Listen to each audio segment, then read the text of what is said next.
Դեկտեմբերի 16-ից 21-ը այցելեք իդեալ համակարգի ցանկացած խանութ սրահ ձեր ամանորյա հրաշքի հետևից։ Սալիկներ, սանկերամիկա, պաստառներ, ջերուցում, լամինատ, դռներ եւ ամեն ինչ ձեր բնակարանի վերանորոգման համար մեկ վայրից։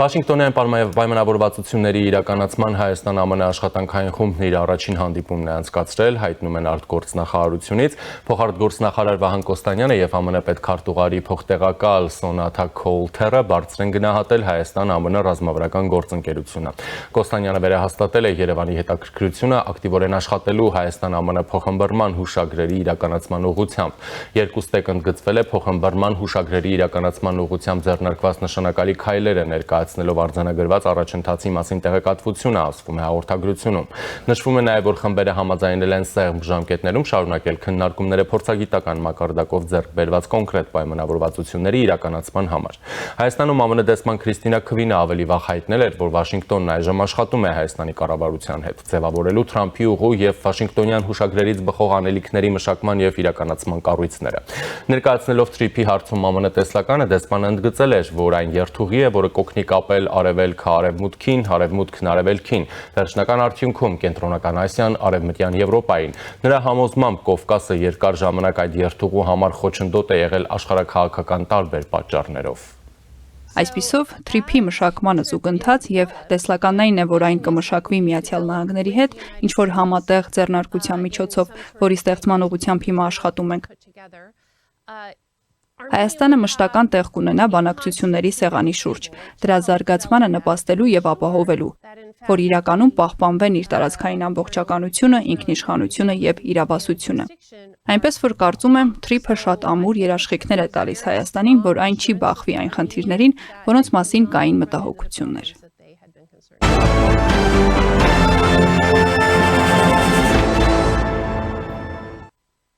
Վարչապետ Նիկոլ Փաշինյանն ընդունել է ՆԱՏՕ-ի գլխավոր քարտուղարի տեղակալ Ռադմիրա Շեկերինսկային, քննարկել են Հայաստան-ՆԱՏՕ գործընկերությանը եւ համագործակցության զարգացմանը վերաբերող հարցեր։ Փաշինյանը նշել է, որ Հայաստանը կարևորում է միջազգային գործընկերների, այդ թվում եւ ՆԱՏՕ-ի հետ փոխգործակցությունը ի նպաստ տարածաշրջանում անվտանգության եւ կայունության օրակարգի առաջմղման համար։ ՆԱՏՕ-ի գլխավոր քարտուղարի տեղակալն էլ բարձր է գնահատել Հայաստանի հետ գործընկերությունը եւ շնորհակալություն հայտնել վարչապետին նախորդիվ ՆԱՏՕ-ում հավատարմագրված դեսպաններին հյուրընկալելու եւ հետաքրքիր արդյունավետ զրույցի համար։ Անդրադարձ է կատարվել օգոստոսի 8-ին Հայաստանի եւ Ադրբեջանի միջև ստորագրված Վաշինգտոնյան հռչակագրին, նաեւ դրան հաջորդած իրադարձություններին, մտքեր փոխանակվել տարածաշրջանային հաղորդակցության, ապաշրջափակման ուղղված քայլերի, մասնավորապես TRIP եւ խաղաղության խաչմերուկ նախագծերի շուրջ։ Զրուցակիցները քննարկել են երկու ստեկ հետաքրքրություն ներկայացնող այլ հարցեր եւս։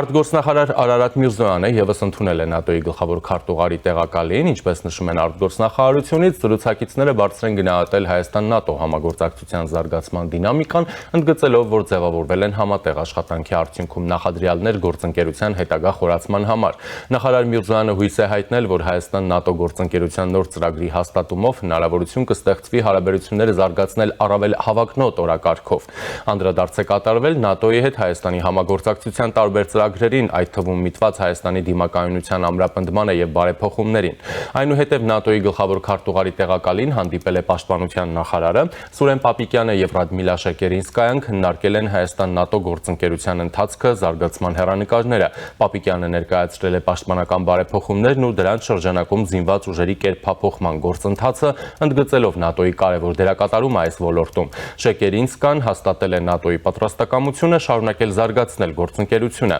Պաշտպանության նախարարը հավելել է, որ անդրադարձել են նաեւ տարածաշրջանային ու միջազգային անվտանգությանն առնչվող մի շարք հարցերի։ Եվ այժմ կզրուցեմ Հելսինկյան քաղաքացիական ասամբլեայի Վանաձորի գրասենյակի ղեկավար Արթուր Սաքունցի հետ։ Ողջույն, պարոն Սաքուն, շնորհակալություն միանալու համար։ Ողջույնս, պարոն Ոսկանյան, շնորհակալ եմ հրավերի համար։ Պարոն Սաքուն, ես մի քանի տեղեկություններ ներկայացրեցի, որոնք այս կամ այն կերպ նաև փոխկապակցվածություններ ունեն որոշակի միմյանց հետ։ Նախ ցենք նրանից, որ Հայաստանին 20 միլիոն եվրո ռազմական օգնության տրամադրման վերաբերյալ Հունգարիայի վետոյի դուրս գալուց հետո Հայաստանը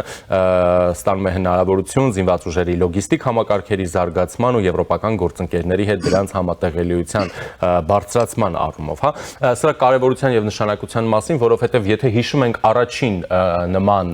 գործարքը, որ տեղի ունեցավ Հայաստանի ու Եվրամիության միջև, թիրախավորվում էր այնպես, որ սա է ձեր Եվրամիությունը, դե գնացեք 20 միլիոն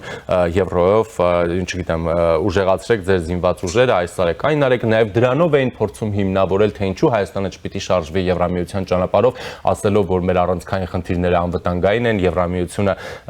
ռազմական կառույց չէ, ձեզ տրամադրվող աջակցությունն էլ դրա փաստը։ Այսինքն հիմա ճիշտ ասած լավ չեմ պատկերացնում այդ մարդիկ կամ այդ շրջանակները, որոնք գտնում են, որ Եվրոմիության հետ այդ համագործակցությունը, որի վերաբերյալ ստորագրվեց ռազմավարական օրակարգը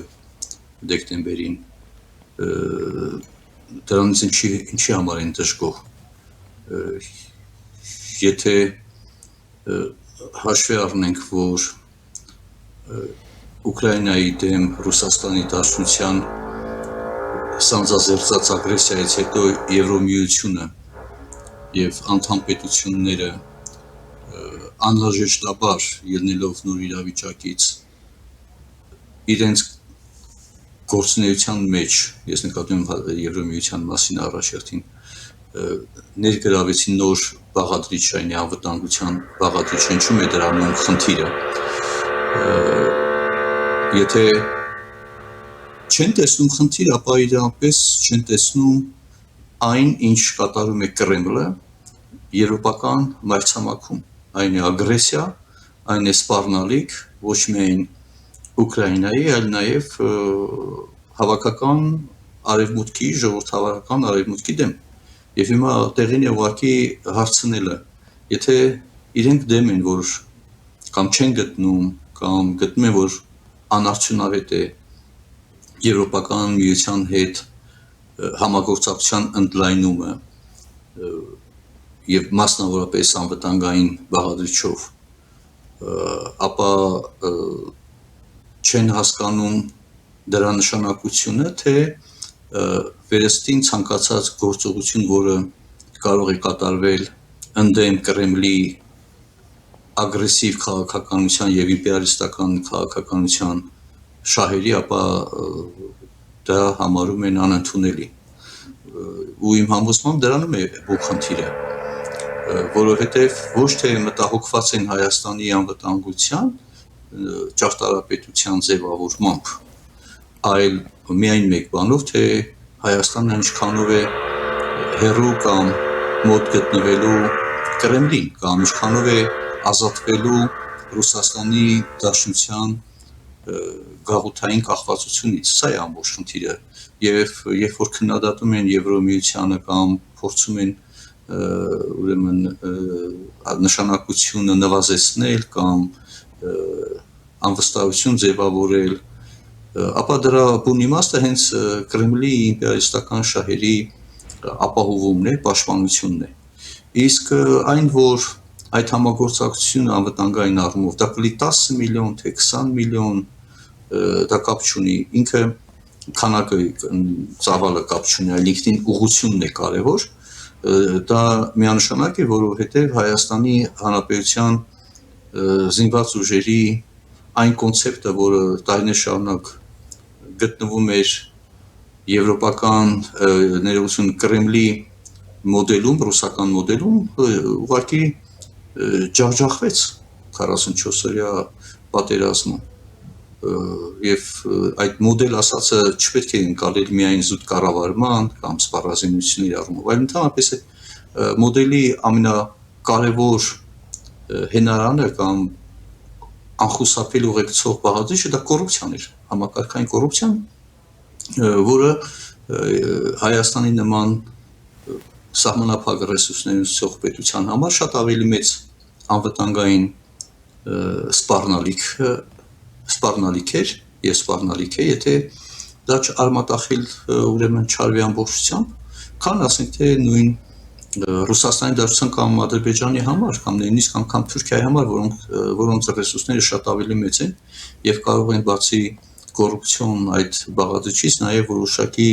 եւ արդյունավետ ներդրումներ կատարել իրենց զինված ուժերի հզորացման ուղղությամբ։ Այսինքն նկատի ունեմ, որ այդ մոդելի, ռուսական մոդելի այդ իմ նշած բաղադրիչներով ջախջախումը չէր կարող հանդիսանալ Հայաստանի Հանրապետության անվտանգային համակարգի համար ընդունելու այլևս, եւ հիմա քայլեր է կատարում այդ խնդիրները լուծելու։ Այլ հարց է, որ մենք քաղաքական իշխանությունից ակնկալում ենք հստակ ոչ երկիմաստ պահվածք վերաբերմունք Ռուսաստանի Դաշնության Կրեմլի ուրեմն այդ կառույցներից ձերբազատվելու ուղղությամբ մյուս կողմից հասկանալով, որ ինչ որ մի պահի, ինչ որ մի ժամանակ երևի թե այդ հստակ որոշումը կայացնելու համար անհրաժեշտ է նաև դիմադրողականության որոշակի պաշար։ Եվ այդ միայն այդ կարող է լինել արդարացում, բայց այնուամենայնիվ պետք է հասկանալ, որ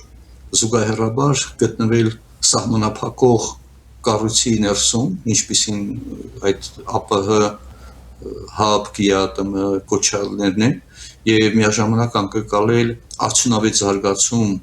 անվտանգության ճարտարապետության ձևավորման առումով դա էլ ունի իր սահմանը, այսինքն միշտ սահմանափակված է լինելու այդ զարգացում եւ այստեղ է հիմնական կնճիռը կամ խնդիրը, որը մնում է օրակարգում եւ դեռևս հստակ պատասխան չունի եւ որից էլ նաեւ օգտվում են հենց այդ երկրի իմաստությունից օգտվում են Եվրոպական միության անվտանգային ճարտարապետության ուղղությամբ Հայաստանի Հանրապետության այդ քայլերը ինտեգրվելու, ներգրավելու համար։ Սա է ամբողջ իրավիճակը։ Բայց պարոն Սաքունց, դուք ասում եք, որ Հայաստանի անվտանգության զարգացումը սահմանափակ է լինելու, հա, եթե Հայաստանը շարունակում է մնալ օրինակ նույն ՀԱԲ-ում, Ռուսաստանի դաշնակցային հարաբերություններ ունենալ ռազմավարական կամ այստեղ նաև ԵԱՏՄ կարող ենք ավելացնել, բայց դրան զուգահեռ մենք տեսնում ենք, որ Եվրամիությունը արդեն երկրորդ անգամ որոշում է կայացնում Հայաստանին աջակցել պաշտպանական ոլորտում, որոշում է Հայաստանին հետ ռազմավարական փաստաթուղթ է կնքում, որ տարատեսակ պաշտպանական բաղադրիչներ է ներառում է նաև հիբրիդային պատերազմի դեմ Հայաստանին օգնության տրամադրում, իդեպ որի Ռուսաստանը եւս արձագանքել էր եւ ասում էր, որ Եվրամիությունը ինքնախոստովանական ցուցմունք տվեց, որ իրենք միջամտելու են Հայաստանի ներքին գործերին ու նման բաներ, ինչպես ասում են մեր այստեղ որոշ ընդդիմադիրներ։ ՆԱՏՕ-ի գլխավոր քարտուղարի տեղակալները այստեղ բոլոր առանցքային պաշտոնյաների հետ հանդիպումներ ունենում եւ ամրագրում էին հարաբերությունների հետագա խորացման ծրագրերը, ինչպես է սահմանափակվում օրինակ։ Տեսեք, եկեք արձանագրենք, որ նույն ՆԱՏՕ-ի հետ Հայաստանի Հանրապետությունն ունեցել է անհատական գործողությունների ծրագիրը նախորդ իշխանությունների, հակաժողովրդավարական անգամ իշխանությունների օրոք։ Նույն Եվրամիության հետ ունեցել ենք արևելյան գործընկերության շրջանակներում համագործակցություն, այո, չստորագրվեց ասոցիացիան համաձայնագիրը, բայց այդ ՍԵՊԱ-ն ստորագրվեց կամ ընդլայնման քաղաքականության շրջանակներում ուզում եմ ասեմ Եվրամիության հետ էլ բավական սերտ հարաբերություններ կար։ Սա ուղղակի այն ինչ որ մակերեսում գտնում է։ Խորքային առումով իհարկե չես համեմատի մինչև 2018 թվականը տեղի ունեցած համագործակցությունը նշված կառույցների հետ ներկայիս ուրեմն հարաբերությունների բովանդակության հետ, մանավանդ որ արտաքին գործերի նախարարը Արարատ Միրզոյանը ՆԱՏՕ-ի ուրեմն ղեկավարի տեղակալի հետ հանդիպման ժամանակ գոնե մամուլով այդպես տարածվեց անհատական գործողությունների նոր ծրագիր են մշակում։ Գիտեք, այդ դա ինչու՞մ է կայանում այդ բովանդակությունը մենք չգիտենք դեռևս, հուսամ որ դա մատչելի կլինի հանրությանը եւ կունենանք հնարավորություն համեմատելու այդ նոր անհատական գործողությունների ծրագիրը նախորդ ժամանակվա ունեցած գործողությունների ծրագրի հետ։ Իդեպ ասեմ, որ այնտեղ կար 2 տարվա վերանայման այդպիսի մի սկզբունք, Վրաստանի դեպքում դա ամեն տարի տեղափոխվեց 2 տարվանից ամեն տարվա, այսինքն ինտենսիվությունը ավելի մեծ էր, բայց իհարկե քաղաքականային իրավիճակը, որը հիմա տիրում է Վրաստանում, խիստ բացասական ազդեցություն կունենան արևմտյան ժողովրդավարական կառույցների հետ համագործակցությունը։ Եվ այս առումով իհարկե բովանդակային առումով խիստ տարբեր են, բայց նույնիսկ կրկնեմ ուղղությունը վերցնելու դեպքում իսկ սա միանշանակ է, որ աշխարհաքաղաքական վեկտորը միանշանակ փոխվում է, թեկուզ դժվարությամբ, թեկուզ թե ներքին եւ թե արտաքին լուրջ դիմադրության պայմաններում, բայց այդ վեկտորի մեծությունը ծավալը ինքը անխուսափելիորեն սահմանափակված է լինելու ԱՊՀ, ԵԱՏՄ հապկի շրջանակներում Հայաստանի Հանրապետության վերցրած պարտավորություններով։ Ես անվտանգային ասածը, որը շատ ավելի ակտուալ է եւ հասկանալի է եւ օրակարգում է, ինքը բազմաթիվ բաղադրիչներ ունի վերջո, տնտեսական, իրավական, տեխնիկական, ինստիտուցիոնալ եւ այլն, եւ քանի դեռ քո երկրում ռուսական ներկայությունը թվարկած բնակավարում անգամ ենթակառուցվածքների առումով բավական զգալի է, ապա դրանց ներկայության պարագայում ակնկալել, որ այդ վեկտորի փոփոխությունը նաեւ կունենա արդյունավետություն, երկարաժամկետ արդյունավետություն, ես դժվարանում եմ դա ուրեմն պատկերացնել, որովհետեւ հաստատ համոզված եղեք, որ քանի դեռ, ասենք, հայկական երկաթուղին կոնցեսիոն կառավարման գտնվում Ռուսաստանի ձեռքին, ներդրումները այդտեղ չեն լինելու։ Ատոմակայանու վառելիքի եթե մատակարարվում է Ռուսաստանի կողմից, որևէ մեկը ատոմակայանը այլ վառելիքով չի մատակարարելու կամ այդտեղ ատոմակայանի տեխնիկական, գիտական եւ այլն հզորությունների զարգացման ներդրում չեն արվելու։ Քանի դեռ հայ-թուրքական օրինակի համար սահմանում գտնվում են ուրեմն Ռուսաստանի Դաշնության սահմանապահ զորքերը, այդտեղ սահմանապահ